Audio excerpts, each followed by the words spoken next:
Serafina? Playing dress up? Where'd you steal those clothes? Leave me alone, Jason. Jason kicked her hard enough to send her stumbling backward, his new girlfriend laughing while shoppers pretended not to see. The last thing Serafina expected was to end up pressed against a mafia boss who looked at her like she was oxygen and he was drowning. Kang Minho's arm was an iron band around her waist, his expensive suit doing nothing to hide the gun she could feel holstered at his side. And when he spoke, low, accented, deadly, it wasn't to ask if she was okay. "Who is he to you?"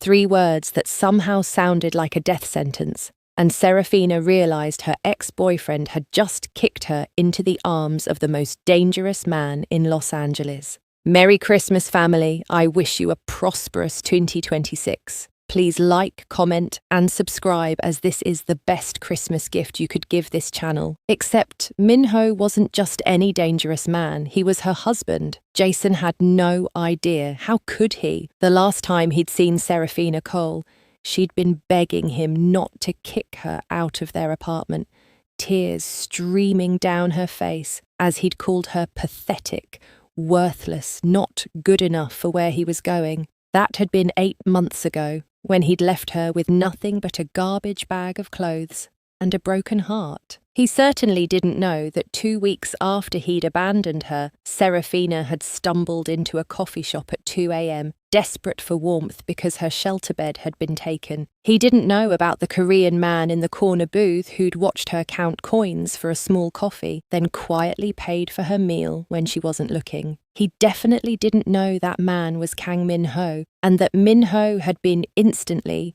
irrevocably captivated by the exhausted woman with sad eyes who'd thanked the barista so graciously, despite having nothing.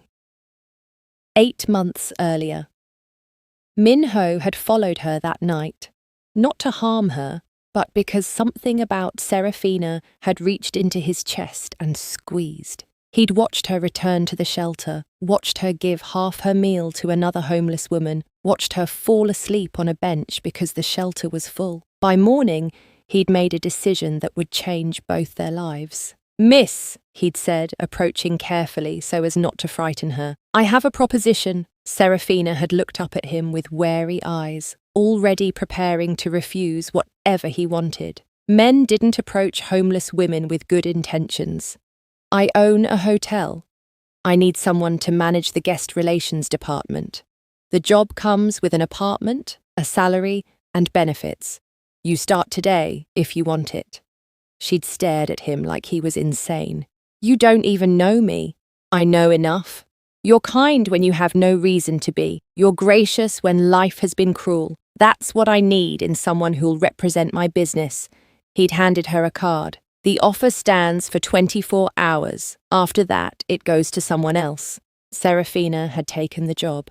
Within a week, she'd proven herself invaluable, handling difficult guests with grace, solving problems creatively, bringing a warmth to the hotel that increased positive reviews by 30%. Within a month, Minho had fallen completely, desperately in love with her. Within 3 months, he'd asked her to marry him, and Serafina, who'd seen the man behind the mafia boss, who'd felt safe for the first time in years, who'd fallen just as hard, had said yes. They'd married quietly, just the two of them and a judge, because Minho's world was dangerous and Serafina's past was painful. No announcements, no public displays, just 2 damaged people choosing each other. Present day, now, 5 months into their marriage, Serafina had gone to the mall to pick up a gift for Minho's birthday. She'd insisted on going alone despite his protests, wanting to surprise him. He'd reluctantly agreed, but had Jaewon follow her at a distance. She hadn't expected to run into Jason, and she definitely hadn't expected him to kick her. "Serafina!" Jason had sneered when he'd spotted her near the fountain. "Damn, you're still in LA. Thought you'd have crawled back to whatever homeless shelter would take you." His new girlfriend, blonde, thin, dripping with designer labels, had giggled. Serafina had tried to walk away, She had nothing to say to this man who'd destroyed her, but Jason had grabbed her arm. "Don't walk away from me. You owe me money, remember? That last electric bill you never paid. I was homeless, Jason, because of you. Not my problem you couldn't take care of yourself." He'd shoved her, and when she'd stumbled, he'd kicked her, his expensive shoe connecting with her ribs hard enough to send her falling backward toward the fountain. Then Minho's arms had caught her. Serafina felt her husband's body go rigid behind her, felt the lethal stillness that meant Minho was seconds from violence. His arm around her waist was trembling with barely contained rage. "Serafina," Minho said softly, his Korean accent thick with fury. "Is this the ex-boyfriend? The one who abandoned you?" She nodded, unable to speak. Jason's face had gone pale as he finally looked at the man holding her, really looked. The expensive suit, the dangerous aura, the way Minho's men were suddenly materializing from the crowd. "Who the hell are you?" Jason tried to bluster, but his voice shook. Minho carefully set Serafina on her feet, keeping her behind him protectively. Then he smiled, and it was the most terrifying thing Serafina had ever seen. "I'm Kang Minho, Serafina's husband." He let that sink in, watching Jason's face drain of colour. "And you just assaulted my wife." The mole had gone silent. Shoppers backed away. Jason's girlfriend was already edging toward the exit. I didn't know," Jason stammered. "You didn't know?" Minho's voice was soft, deadly. "You didn't know that you should keep your hands to yourself? You didn't know that you don't kick women, or you didn't know that the woman you threw away like garbage is now worth more than you'll earn in 10 lifetimes. Chaewon appeared at Minho's elbow, phone already out. "Sir, I have the footage. Clear assault. Multiple witnesses." "Good. Send it to our lawyers and to the police. I want charges filed within the hour." Minho turned to Jason, who was now visibly shaking. "You're going to be arrested. Your employer, the law firm downtown, correct, will receive the footage. I imagine they'll terminate you. Your girlfriend will leave you when the money runs out. And every time you think about appealing, dropping charges, or coming near my wife again, remember this moment. Remember that I could have killed you right here, right now, and no one would have stopped me." "Minho," Serafina whispered, touching his arm. "Let's just go. He's not worth it." Minho looked at her, and his expression softened instantly. "Are you hurt? Did he hurt you?" "I'm okay. You caught me. I'll always catch you." He cupped her face gently, completely ignoring Jason now. "I'm sorry I wasn't here sooner. I should have come with you. You would have ruined the surprise. I got your birthday gift." Despite everything, Minho smiled. "You're the only gift I need." He kissed her forehead, then swept her into his arms. "We're going to the hospital. I want you checked for injuries." As Minho carried her toward the exit, security already closing in on Jason, Serafina looked back once. Her ex-boyfriend stood frozen, his new girlfriend gone, his face a mask of shock and regret. He'd thrown her away thinking she was nothing. Now he knew exactly what he'd lost, and exactly how powerful the man who'd claimed her truly was. The hospital visit confirmed what Serafina already knew. Just some bruising, nothing serious. But Minho hovered anyway, his hand never leaving hers, his eyes dark with residual fury. "I should have killed him," he muttered for the third time. "You did the right thing. Legal consequences will hurt him more than violence. He put his hands on you, he kicked you, in public, like you were nothing." Minho's jaw clenched. "Do you know what it took for me not to put a bullet in him right there?" Serafina squeezed his hand. "I know, but you didn't, because you're better than that, better than him." "I'm not better, Serafina. I'm a criminal. I've killed people. The only reason Jason's still breathing is because you asked me to let it go. And you did, because you love me more than you love violence." She pulled him closer. That makes you better, Minho. At least to me. He buried his face in her neck, his arms careful around her bruised ribs. I love you so much it terrifies me. When I saw him kick you, when I thought you might hit that fountain and crack your head open, His voice broke. I can't lose you. You won't. I'm right here. Serafina ran her fingers through his hair. I'm safe because of you, always safe because of you. That night, at their penthouse, Minho was impossibly gentle with her. He helped her shower, applied ointment to her bruises, held her like she was made of glass. Stop treating me like I'm fragile, Serafina finally said. I'm not going to break. You could have, if I'd been 1 second later, but you weren't. You caught me. You always catch me, Minho. She straddled his lap on the couch, forcing him to look at her. I trust you, completely. Do you trust that I'm okay? His hands settled on her hips, possessive even in his worry. I trust you. I just don't trust the world not to hurt you. Then keep protecting me the way you do. But don't treat me like I'm broken. She kissed him softly. I was broken when you found me. You helped me heal. Now I'm strong enough to handle bruises. Minho's eyes darkened with emotion. You're the strongest person I know, and the most beautiful, and completely, utterly mine.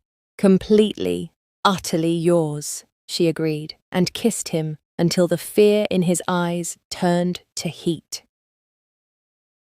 The next morning, Serafina woke to news alerts on her phone. Jason had been arrested, his assault charge plastered across social media thanks to the viral mall footage. His law firm had issued a statement terminating his employment. His girlfriend had posted about being so done with losers. Jason's life was imploding, exactly as Minho had predicted. Don't feel guilty, Minho said, reading her expression over breakfast. He did this to himself. I don't feel guilty. I feel relieved, like a chapter finally closed. Serafina sipped her coffee. He can't hurt me anymore. He has no power over me. He never should have had power over you in the first place. Minho reached across the table to take her hand. But I'm glad you feel free of him. You deserve to move forward without his shadow hanging over you. I have moved forward. I married you, didn't I? His smile was devastating. Best decision you ever made. Second best. First was taking the job you offered. I'm still not convinced that wasn't divine intervention. What were the odds I'd walk into that coffee shop the exact night you needed help? Maybe we were meant to find each other, Serafina said softly. Minho brought her hand to his lips. I don't believe in fate, but I believe in you, and I believe that I'll spend the rest of my life being grateful I found you. 3 days later, the threats started. The first was a note slipped under their penthouse door. She isn't safe.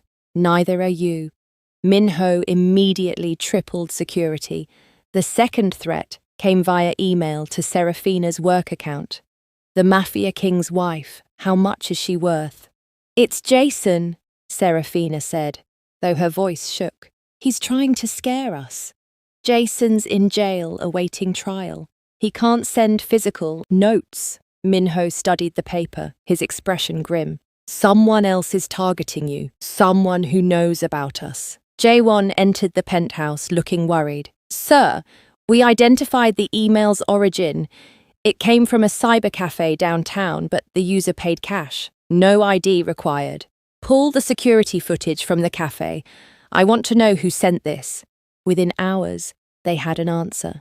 The person who'd sent the email wasn't Jason. It was someone far more dangerous. Dmitry Volkov, a rival mafia boss who'd been trying to take over Minho's territory for years.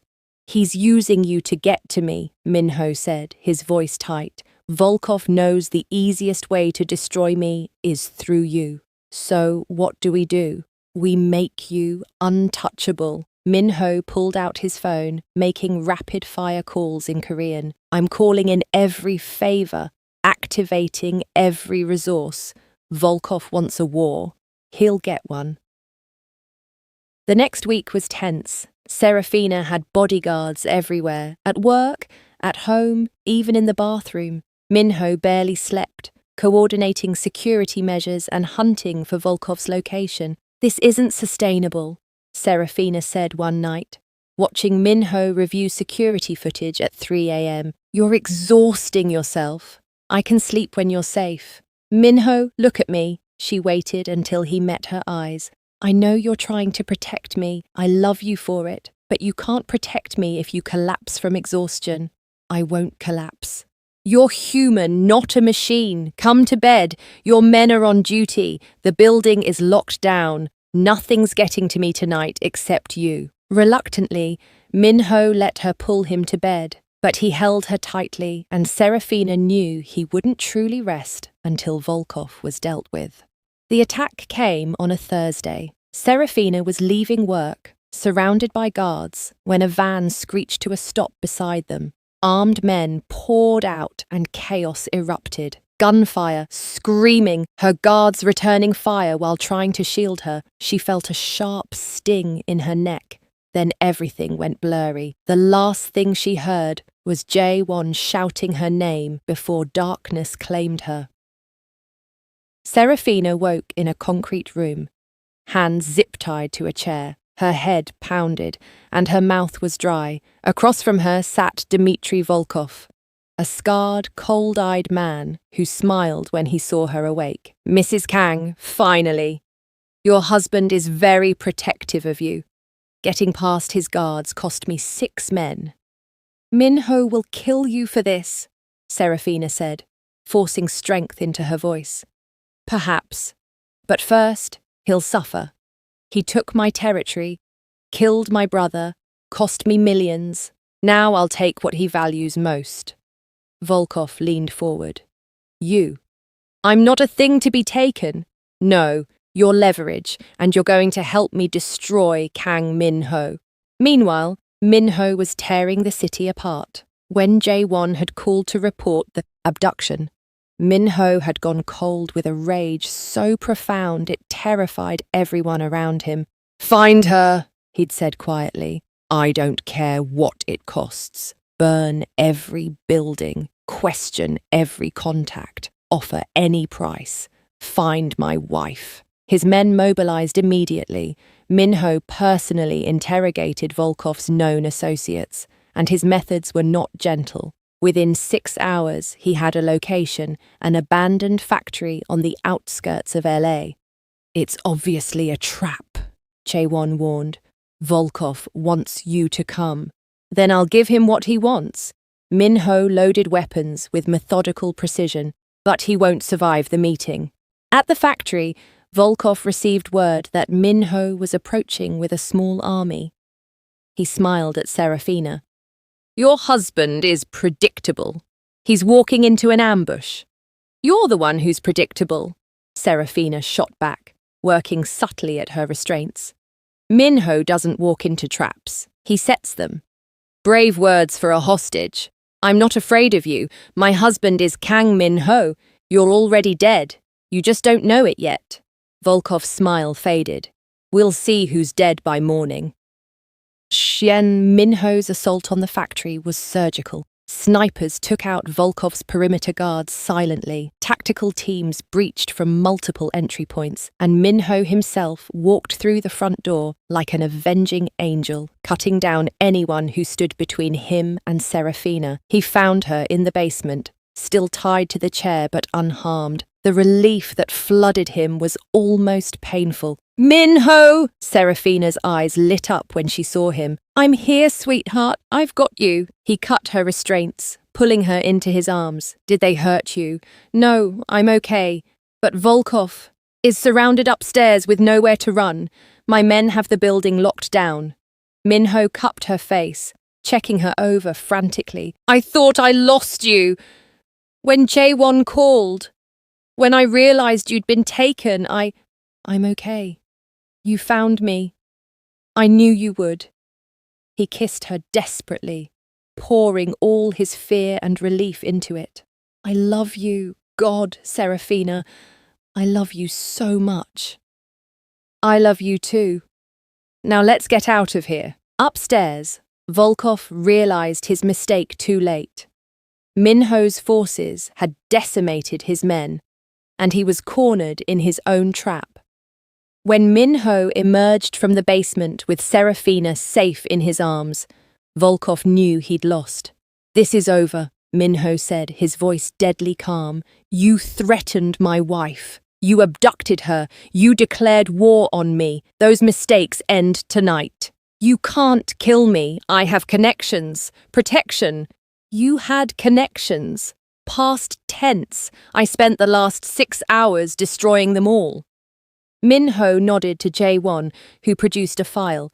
"Your accounts are frozen. Your allies have turned. Your organization is in shambles. You're alone, Volkov, just like you made my wife feel." Volkov lunged for a hidden weapon, but Minho was faster. A single shot, clean and precise, and Volkov crumpled to the ground. Minho didn't spare him another glance. He turned to Serafina, his expression softening. "Let's go home." The penthouse felt different when they returned. Minho refused to let Serafina out of his sight, following her from room to room like a shadow.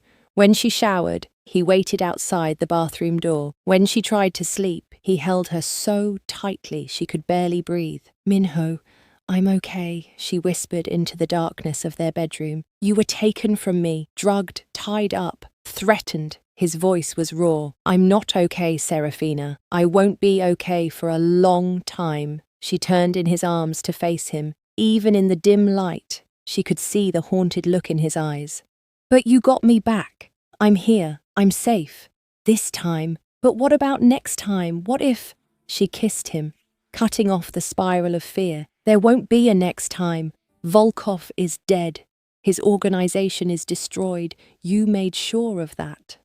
There will always be another Volkov, another threat. My world is dangerous, Serafina, and you're in it because of me." He pulled back, his expression anguished. "Maybe you should leave. Go somewhere safe, somewhere far from me and my enemies." Serafina's heart clenched. "Are you asking me to leave you? I'm asking you to save yourself." "From what? From you, from the man who's loved me, protected me, given me everything." She cupped his face, forcing him to look at her. "I'm not leaving you, Minho. Not now, not ever. We're married. That means something to me." "It means something to me too. It means I should put your safety above my selfishness. It's not selfish to want me to stay, and it's not selfless to push me away." Serafina's voice turned fierce. "I chose you, Minho. I chose this life. Yes, it's dangerous. Yes, there will be threats. But I'd rather face them with you than be safe and alone without you." Minho's control finally cracked. He kissed her desperately, his hands tangling in her hair, his body pressing her into the mattress. "I can't lose you," he gasped between kisses. "I can't. You're everything to me." "Then stop trying to send me away." She wrapped herself around him, needing him as badly as he needed her. "Keep me close. Love me. Let me love you back." The next morning, Serafina woke to Minho, already dressed, on the phone speaking rapid Korean. When he saw her awake, he immediately ended the call. "Sorry, I didn't mean to wake you." "What's going on?" Minho sat on the edge of the bed, his expression carefully neutral. "Jason's trial is today. The assault charges from the mall. The prosecutor called. They want to know if you're willing to testify." Serafina's stomach tightened. She'd been avoiding thinking about Jason, about having to face him again. "Do they need me to? Don't they have the video? They have enough evidence to convict without your testimony. But if you want to face him, to have your say, this is your chance." Minho took her hand. "I'll support whatever you decide. If you want to testify, I'll be there. If you want to let the evidence speak for itself, that's okay too." Serafina thought about it. Part of her wanted to hide, to let Jason fade into her past without confrontation. But another part, the part that had survived homelessness and heartbreak, wanted him to see how far she'd come.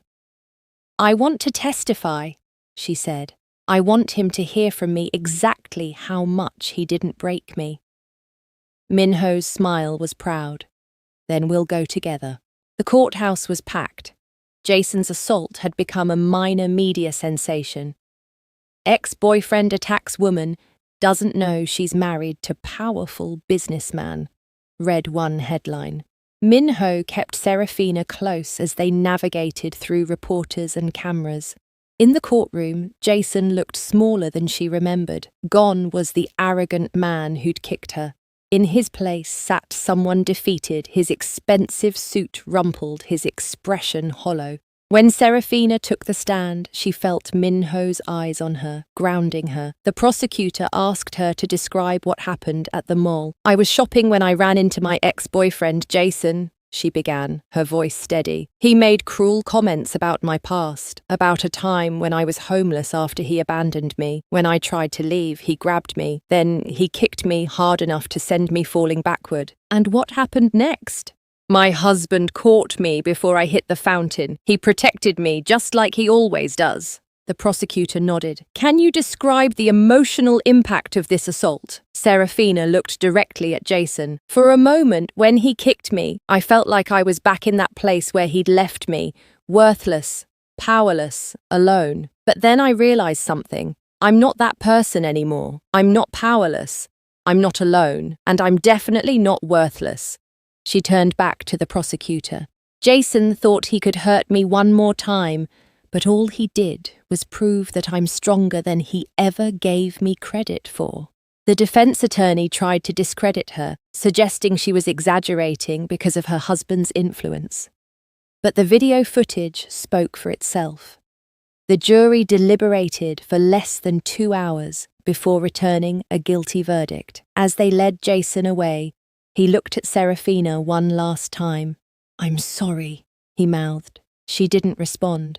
He didn't deserve her forgiveness, and she didn't need to give it to heal. Outside the courthouse, Minho wrapped his arm around her waist. "You were incredible in there. Strong, composed, honest."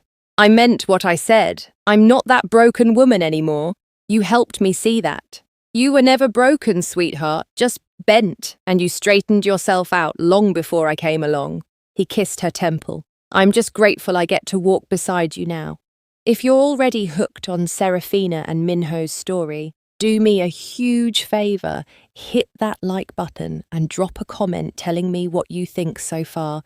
Your support keeps these stories coming, and I read every single comment. Subscribe if you want more addictive dark romance that'll have you binge-watching all night. 2 weeks later, Serafina started feeling off. She was tired constantly, nauseous in the mornings, and her emotions were all over the place. At first, she blamed it on stress from the trial and the kidnapping. Then she missed her period. She took the pregnancy test in the hotel bathroom during her lunch break, not wanting to get Minho's hopes up until she was sure. When the 2 pink lines appeared, her hands started shaking. She was pregnant. She and Minho had talked about children, but always in the abstract, someday, when things were safer, when life was calmer. But life with Minho would never be completely calm, and Serafina realized she didn't want to wait for a perfect moment that might never come. Still, fear crept in. What if Minho thought it was too soon? What if he was still traumatized from her kidnapping and saw a baby as another vulnerability, another target for his enemies? She decided to wait to tell him, just a few days until she figured out the right way to share the news. But Minho knew something was wrong. He noticed everything, the way she pushed away her morning coffee, the fatigue that made her fall asleep on the couch at 8 p.m., the way she avoided his eyes when he asked if she was okay. "Serafina, talk to me," he said one evening, turning off the TV she'd been staring at without really watching. "You've been distant for 3 days. If you're still upset about the trial, or if you're having nightmares about Volkov." "I'm pregnant," the words tumbled out before she could stop them. Minho froze, his eyes going wide. "What?" "I'm pregnant, about 6 weeks, I think. I took a test and it was positive, and I was going to tell you differently, more romantically, but you looked so worried and I couldn't." Minho kissed her, cutting off her rambling. It was a kiss full of joy and wonder and overwhelming love. When he pulled back, his eyes were suspiciously bright. "We're having a baby." His voice cracked on the last word. "We're having a baby," she confirmed, tears streaming down her face. "I know it's fast, and your world is dangerous. And maybe this isn't the right time. There's no such thing as the right time. There's just time, and we'll make it right together." He placed his hand gently on her still flat stomach. "A baby. Our baby. Serafina, this is—" He couldn't finish, overcome with emotion. She'd never seen Minho cry, but watching him kneel before her, his forehead pressed to her stomach, his shoulders shaking with silent sobs of happiness, Serafina fell in love with him all over again. "I'm going to be a father," he whispered against her stomach. "I'm going to protect both of you. I'm going to be the father I never had. I'm going to—" "You're going to be amazing," Serafina said, running her fingers through his hair. "Our baby is so lucky to have you." Minho looked up at her, his face wet with tears but blazing with determination. "Marry me again. We're already married." "I know, but the first time was just us and a judge. This time I want the world to know. I want a ceremony, witnesses, vows where I promise to love you and our child forever." He stood, pulling her into his arms. "Let me give you the wedding you deserve, Serafina. Let me show everyone that you're mine and I'm yours and we're a family." How could she say no to that? "Yes," she whispered. "Let's do it right this time." And Minho didn't do anything halfway. Within a week, he'd planned an intimate ceremony at the hotel where they'd first met, the place where he'd offered her a job and a future. The guest list was small: Chaewon, Shanice, a few of Minho's trusted men, and Serafina's foster sister flown in from Atlanta. The rooftop garden where they'd held their first wedding was transformed with thousands of white flowers. As Serafina walked toward Minho in a flowing white dress that accommodated her tiny baby bump, she felt like she was floating. Minho waited for her under an arch of roses, wearing a traditional Korean hanbok that made him look like a prince from a fairy tale. When she reached him, he took her hands, his eyes never leaving hers. The officiant began, but Minho interrupted. "I have something to say first." He turned to face their small gathering of loved ones. 8 months ago, I walked into a coffee shop and saw a woman counting coins for a cup of coffee. She had every reason to be bitter, angry, hardened by life, but instead she was gracious, kind, beautiful inside and out. I fell in love with her that night, even though I didn't realize it yet. He looked back at Serafina, his voice thick with emotion. "Serafina Cole, you saved me. I was so focused on building my empire, on being strong and feared, that I forgot how to be human. But you saw the man underneath the monster. You chose me even when you knew the darkness I carried. You loved me when I didn't think I deserved love." Tears streamed down Serafina's face as he continued. "Now you're carrying our child, and I'm terrified. Not because I don't want this, but because I want it so much. I want to be the husband you deserve and the father our baby deserves. I want to give you both a life full of love and safety and happiness. And I promise you, here in front of everyone who matters, that I will spend every day of my life trying to be worthy of you." Serafina was openly sobbing now. "Minho, you don't have to try to be worthy. You already are. You're the man who saved me when I had nothing, who saw value in me when I couldn't see it in myself, who protected me, cherished me, loved me unconditionally." She placed his hand on her stomach. "You're going to be an incredible father because you already know how to love fiercely and completely. Our baby is so blessed to have you." They exchanged new rings, hers with diamonds that sparkled like stars, his engraved with the date they'd first met. When the officiant pronounced them husband and wife again, Minho kissed her like it was the first time and the last time and every time in between. The reception was joyful. Shanice gave a tearful speech about watching her best friend go from homeless to happily married. Jaewon, surprisingly emotional, toasted to the woman who tamed the untamable Kang Minho. But the moment that made Serafina's heart fullest was watching Minho dance with her, one hand on her waist and the other protectively cradling their baby. "I can't believe this is my life," she whispered. "Believe it. You're stuck with me now, Mrs. Kang. Forever." Forever sounds perfect.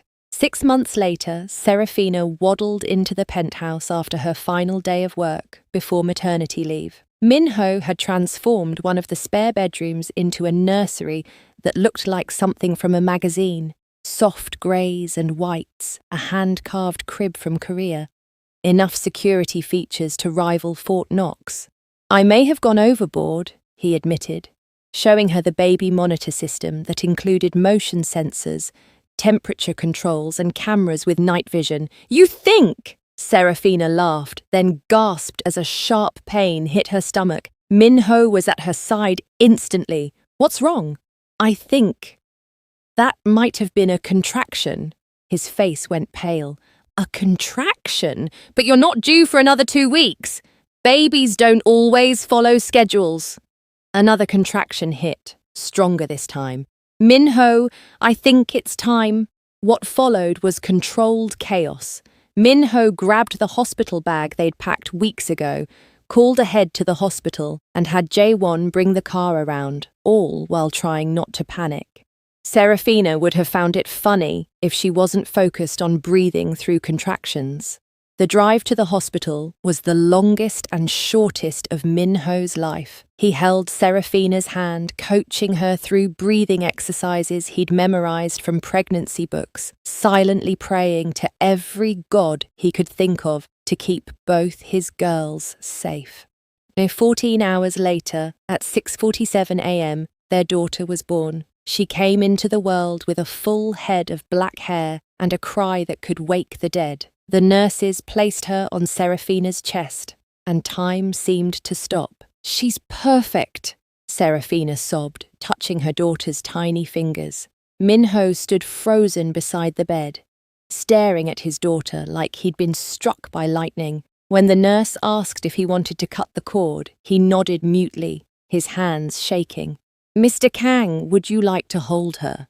the nurse asked after they'd cleaned and weighed the baby. Minho looked terrified. "I don't know how. What if I drop her?" "You won't drop her," Serafina said gently. "Trust yourself." The nurse placed the tiny bundle in Minho's arms, and something in him fundamentally shifted. He looked down at his daughter, at her perfect little face, her tiny rosebud mouth, her fingers that wrapped instinctively around his thumb, and fell completely, irrevocably in love. "Hello, Mayra," he whispered, using the name they'd chosen. It meant beautiful in Korean. "I'm your father, and I promise you, nothing will ever hurt you. I'll protect you with my life. I'll love you forever, you and your mother. You're my entire world." Serafina watched through tears as Minho, dangerous, ruthless Kang Minho, transformed into a father right before her eyes. He was so gentle with Mayra, so tender, so completely captivated. "You're a natural," she said softly. "She's so small, so fragile. How do people do this without having a heart attack?" But he was smiling, that rare, genuine smile that Serafina loved. "You'll figure it out. We both will." The first few weeks of parenthood were exhausting and exhilarating. Minho refused to let anyone else help. Not nannies, not night nurses, just him and Serafina, figuring it out together. He changed diapers with military precision, learned to swaddle better than the hospital nurses, and could soothe Mayra's cries faster than anyone. "I thought you'd hire help," Serafina said one night, as Minho rocked their daughter back to sleep at 3 a.m. Why would I outsource the best part of my life? He looked down at Mayra, his expression soft. I missed so much of my own childhood being raised by strangers while my parents built their business. I won't do that to her. She'll know her father loves her, not just in theory, but in action. Serafina's heart melted watching him. This was the man people feared, the mafia boss who controlled a criminal empire, singing Korean lullabies to their baby at dawn. 3 months after Mayra's birth, Serafina found Minho in the nursery at midnight, not because the baby was crying, but because he was watching her sleep. You do this every night, she said softly, wrapping her arms around him from behind. I can't help it. Sometimes I just need to see her, to make sure she's real and safe and ours. He turned to face Serafina. Do you ever think about how different our lives could have been? If I hadn't walked into that coffee shop, if you hadn't taken the job I offered. Sometimes, but then I look at what we have now, and I can't imagine any other life. Neither can I. He pulled her close, careful not to wake their daughter. You gave me everything, Serafina. A reason to be better, a home, a family. I don't know what I did to deserve you, but I'll spend the rest of my life being grateful. You saved me first, remember, when I had nothing. When I was nobody. You were never nobody. You've always been extraordinary. I just got lucky enough to see it first. They stood together in the dim glow of the nightlight, watching their daughter sleep, and Serafina thought about the journey that had brought them here, from a homeless woman and a mafia boss to husband and wife to parents. It shouldn't have worked. On paper, it was impossible, but love had never been about logic. It was about two broken people finding each other and choosing every single day to heal together. 1 year later, the hotel's anniversary gala was in full swing. Minho had insisted on hosting it, wanting to celebrate the place where his life had changed. Serafina worked the room in a stunning emerald dress, greeting guests and managing crises with the same grace she'd shown from day one. Minho watched her from across the ballroom, Mayra sleeping in his arms despite the noise. Their daughter was 15 months old now, walking and babbling and completely ruling his heart. Your wife is remarkable, Jaewon said, appearing beside him. The hotel's success has tripled since she took over guest relations. She's remarkable at everything she does, Minho agreed. Best decision I ever made, offering her that job. You mean marrying her? That too, but if I hadn't offered the job, I never would have gotten close enough to marry her. He adjusted Mayra in his arms. Sometimes I think about how close I came to walking past that coffee shop that night, 5 minutes earlier or later, and I might have missed her entirely. Fate has a way of bringing the right people together, Minho smiled. Maybe I just got incredibly lucky. Across the room, Serafina caught his eye and smiled, that radiant smile that still made his heart skip. She excused herself from the conversation she'd been having and made her way to him. She's still asleep? Serafina asked, stroking Mayra's hair. Out cold. She had a busy day terrorizing the hotel staff. She's your daughter. Terrorizing people is in her genes. Serafina leaned against him. Thank you for this. For everything. For the job. The love. The life. For being you. Thank you for seeing me, the real me, underneath everything else. He kissed her softly, mindful of their sleeping daughter between them. I love you, Serafina Kang. I love you too, Minho, always. Later that night, after the gala had ended and Mayra was tucked into her crib, Minho and Serafina stood on their penthouse balcony, looking out over the city. The Los Angeles skyline glittered like diamonds, and somewhere out there was the fountain where it had all begun. Do you ever regret it? Serafina asked, catching me that day, everything that came after. Minho pulled her close, his arms wrapping around her waist. Regret finding the love of my life. Regret having a daughter who makes every day brighter. Regret being happier than I ever thought possible. He turned her to face him. Serafina, if I could go back in time, the only thing I'd change is finding you sooner. We found each other exactly when we were supposed to. You needed to build your empire first. I needed to learn my own strength.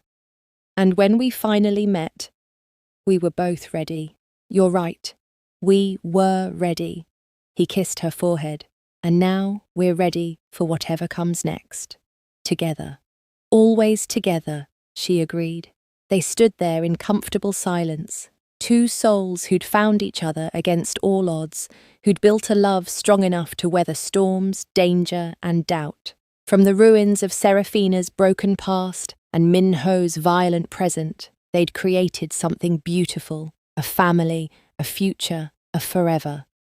And somewhere in the night, Jason was still living with the consequences of throwing away the most precious thing he'd ever had, but that was his burden to bear, not theirs.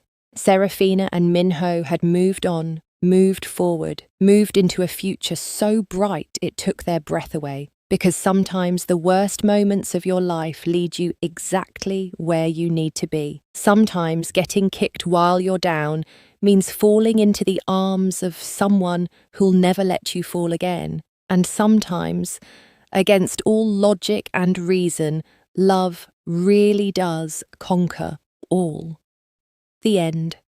And that's Serafina and Minho's complete journey from a mall encounter to forever. If this story had you feeling all the emotions, show some love by smashing that like button. It truly helps this channel grow. Drop a comment and tell me your favourite moment, whether it was the courthouse testimony, the vow renewal, or baby Mayra stealing the show. And if you're not subscribed yet, what are you waiting for? Hit that subscribe button so you never miss another epic love story.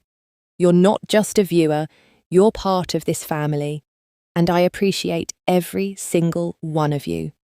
See you in the next story.